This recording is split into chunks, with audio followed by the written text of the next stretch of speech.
Bonjour à tous, aujourd'hui le défi est de vous présenter les principales mesures fiscales décidées par l'Arizona en moins de 3 minutes. En fait, ce sont des projets, puisqu'au moment où nous produisons cette vidéo, il n'y a pas encore de texte de loi, pas de vote. Ce sont donc des décisions que le gouvernement va devoir mettre en place. La première des mesures, c'est la taxation des plus-values sur actions, que ce soit votre patrimoine financier ou la participation dans une société familiale, mais on parle de nombreuses exemptions, notamment peut-être après 10 ans, après 20%, plus de 20% de participation, un taux progressif, tout cela n'est pas encore décidé. La deuxième mesure à laquelle je fais référence aujourd'hui, c'est l'annulation de la compensation des intérêts d'un crédit immobilier sur les revenus cadastraux d'autres immeubles que vous pourriez avoir. Cela touche les multipropriétaires, cela va augmenter la taxation effective d'un investissement immobilier et contrairement aux autres mesures, ce sera probablement d'application dès 2025. La troisième mesure concerne les sociétés et les revenus définitivement taxés.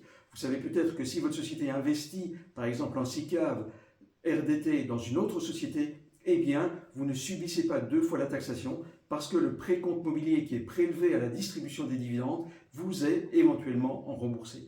Eh bien, le gouvernement souhaite restreindre cette possibilité et la limiter aux sociétés qui octroieront à leurs dirigeants une rémunération minimale. Et c'est justement la quatrième mesure dont je voudrais parler, c'est que cette rémunération minimale, elle va augmenter de 45 000 euros actuellement à 50 000 euros et elle sera indexée chaque année. En plus, les conditions pour distribuer cette rémunération minimale impacteront de nombreuses possibilités d'avoir le taux réduit à l'impôt des sociétés.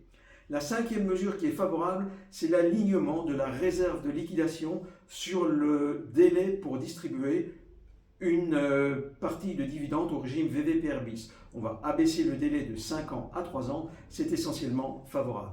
Et la sixième mesure, ou le sixième genre de mesure que je voudrais évoquer ici, concerne les pensions, concerne aussi l'augmentation de la différence entre un salaire net et une allocation sociale par exemple.